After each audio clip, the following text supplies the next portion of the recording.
Example 5. Carol, I asked you nicely before. Please stop saying mean things about me to other people. I'm just being honest, dear. People should know what you're really like. These conversations show how Carol always put me down and said hurtful things throughout my marriage. Her actions caused a lot of stress and made it hard to find any happiness with Ben. I reached a point where I knew I deserved better than this toxic situation. I made the tough choice to file for divorce, wanting to break free from the constant emotional pain I'd endured for too long. The courtroom became a place where I had to explain to the judge why I wanted to end the marriage, talking about how it had hurt me. When the legal process was over, I felt a bit lighter, like a weight had been lifted off my shoulders. But then something unexpected happened. My ex-mother-in-law, Carol, couldn't hide her happiness.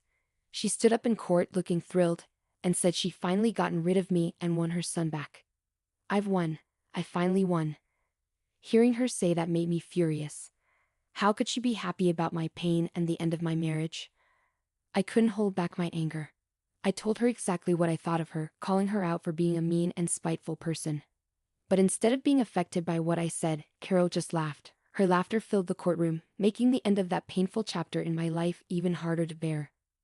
It was a scary reminder that some people feel like they win by hurting others, and her joy only made me more determined to move past the toxic situation I'd been in. Leaving the courtroom behind, I decided to take back control of my life and find the happiness I deserved. Carol's laughter reminded me of the battles I fought and the strength I'd found in myself. I wouldn't let others' judgments or cruelty define me anymore. I was determined to rise above the negativity and embrace the freedom waiting for me. With every step forward, I started a journey of healing and self-discovery. The path ahead wasn't easy, but I faced it with determination.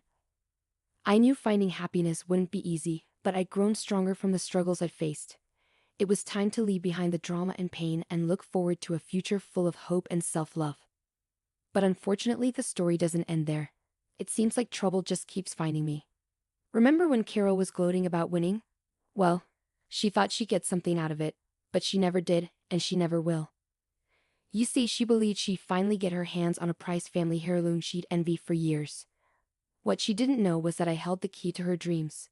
It was a stunning diamond orchid necklace, passed down through generations in my family. Its beauty and rarity made it incredibly valuable, worth millions of dollars. Carol's eyes always lit up with greed whenever she saw it, but she could never have it. Throughout my marriage to Ben, Carol would often suggest selling the necklace for practical reasons, but I always refused, explaining its sentimental value and importance to my family. Even after the divorce, Carol still thought she deserved half of its worth. She believed she was entitled to it, thinking it would fulfill her materialistic desires. But what she didn't know was that I had a plan. It had been a month since the divorce, and I thought I'd left Carol and her schemes behind. Then, one evening, I was surprised when I heard a familiar knock on my door. Opening it, I saw Carol standing there, crying and shaking. "Dawn, please, can we talk?" Feeling curious and a bit sorry for her, I let her in to get away from the cold. I wondered why she was so upset and why she'd come to see me. We sat down in the living room, and I asked her to tell me what was wrong. Through her tears, Carol managed to speak, her voice trembling. "My plan, it's all gone wrong, Dawn," Carol said between sobs. "I thought I'd get what I wanted, but it's turned into a disaster." I felt skeptical but curious about what she was talking about. "What plan, Carol? And why are you so upset?" Carol took a deep breath, trying to calm herself down. "You see, I thought Ben would get half of the value of the heirloom, and I would finally get what I wanted. But he told me something that changed everything." I leaned in, eager to hear what she had to say. "What did Ben tell you, Carol? Please tell me." Carol wiped away her tears, her voice sounding regretful and surprised. Ben told me he'd forgotten to mention a prenuptial agreement he signed before we got married. It said the heirloom and all your money were protected. I never had a chance." I couldn't help but laugh, feeling a mix of relief and triumph. "Oh, Carol, I've been waiting for this moment. I always knew your schemes would backfire." Carol's face turned red with embarrassment and anger. "You knew the whole time, and you let me think I had won. How could you do that?" Leaning back in my chair, feeling triumphant, I smiled at Carol. "Oh, Carol, I didn't make you believe anything. You just saw what you wanted to see because you were so focused on what you wanted. I knew the truth would come out eventually, and it did. As Carol faced the reality of her actions, her tears turned into frustration and regret. She had gambled and lost, leaving her with nothing but defeat. I can't believe you had a prenup, Dawn. I was hoping to get some of your money after the divorce. Carol, this isn't about being a good wife.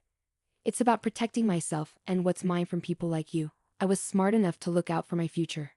Don't be upset, Carol. You're the one who tried to trick and manipulate others for your own gain.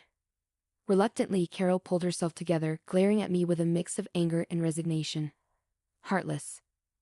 You dare to call me heartless, Carol? Look at how you treated me during my marriage to Ben. You were mean, cruel, and always trying to control everything. As Carol stormed out, the room fell silent. The weight of her failed plans hit her hard. It was clear that her greed and deceit had led to her downfall, leaving her with nothing. I stayed strong, knowing I had to stand up for myself and what was mine. I had learned that trust and love shouldn't blind me to betrayal. As Carol reluctantly composed herself, she shot me a glare filled with anger and resignation.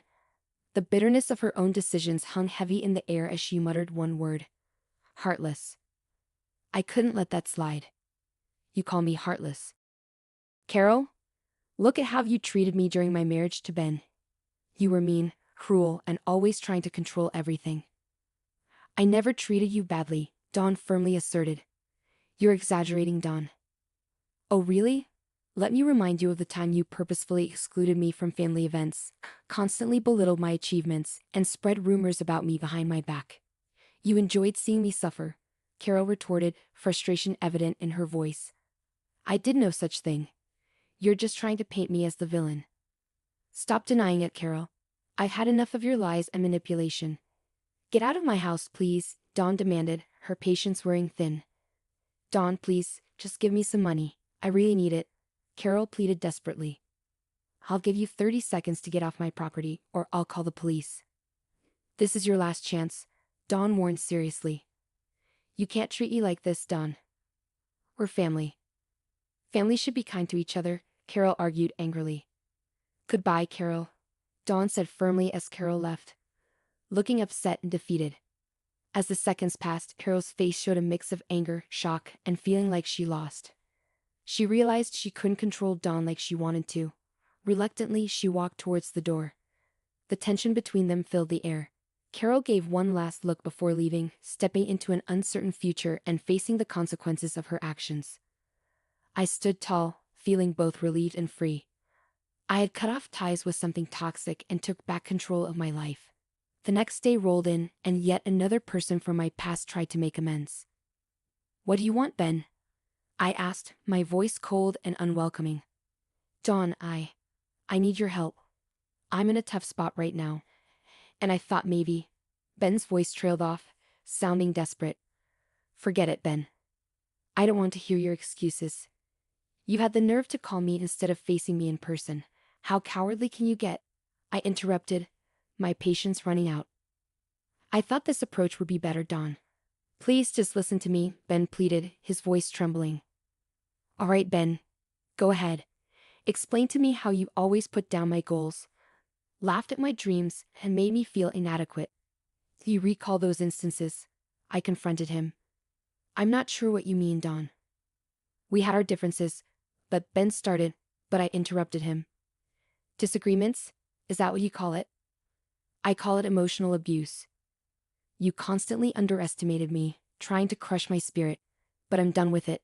I deserve better, I declared firmly. Please, I'm sorry for everything. I'm in a tough spot right now, and I thought maybe you could help me out. Ben's voice trailed off once more, his desperation evident. It's ironic, Ben. You agreed to the prenup, yet now you're here begging and pleading. I didn't fully understand what I was signing. I just knew I loved you. Stop pretending, Ben. You probably expected me to change my mind, I remarked sharply, my tone cutting through the air. Dawn, please just listen to me, Ben pleaded once more. I'm saying this for the last time. If you ever attempt to reach out to me again, I'll take legal action and get a restraining order against you. Clear? I warned him sternly. But Dawn. Ben tried to protest, but I cut him off. No, Ben, it's finished. Goodbye, I stated firmly, ending the call and removing his number from my contacts. I was finally free from both of them, and I felt relieved. As I sat and pondered on the journey I'd been through since my turbulent marriage ended, a feeling of contentment enveloped me. I was in a much better place now, both mentally and emotionally. It felt like a heavy burden had been lifted, allowing me to breathe freely once more. Life had taken an unexpected turn, and I found myself enjoying the simple pleasures it offered. I embraced my newfound freedom and delved back into the dating scene, meeting new people and relishing the excitement of forming romantic connections. Throughout this journey, I learned to value myself and refused to settle for anything less than the love and respect I deserved. Alongside the thrill of new relationships, I discovered strength and empowerment in sharing my story with others. The struggles I faced during my marriage inspired me to write a memoir, documenting the challenges I overcame. It became a symbol of my inner strength and offered hope to others who had faced similar hardships. Meanwhile, I couldn't ignore the bitterness of my ex-husband and mother-in-law. They seemed envious as they watched my success and happiness grow. They had underestimated my resilience, and now they faced the consequences of their actions. It was a satisfying reversal of fortune. Though I had moved away from their toxic influence, they still tried to damage my reputation, but I was determined to rise above their negativity and continue thriving. Despite Carol and Ben's futile attempts to tarnish my reputation, I refused to be silenced or underestimated. I remained steadfast in protecting my integrity and had taken legal action against them for their slanderous words. Their efforts to provoke me only fueled my determination to hold them accountable for their actions. As I faced this new chapter, I felt grateful for the inner strength I had found and the support of my friends and loved ones who stood by me. Surrounded by a network of uplifting individuals, I felt inspired to keep reaching for my goals. Their unwavering encouragement reminded me that I was capable of overcoming any obstacle. From the ruins of my failed marriage, I rose stronger and wiser than ever. I learned to value myself, set boundaries, and pursue my happiness without apology. The journey was tough, but it led me to self-empowerment and a life that was truly mine. My story wasn't just about pain and struggle, it was about resilience and triumph. I conquered the shadows of my past and stepped into a future full of promise. With each new chapter I wrote, I felt a renewed sense of purpose, embracing the joy that had been missing for too long. With every stroke of my pen, I reclaimed my voice, my strength, and my freedom. My goal wasn't to drag them down, but to rise above, showcasing the resilience and dignity within me. I was Dawn, the phoenix who emerged from the ashes, and I was prepared to soar higher than ever before, leaving my past behind me.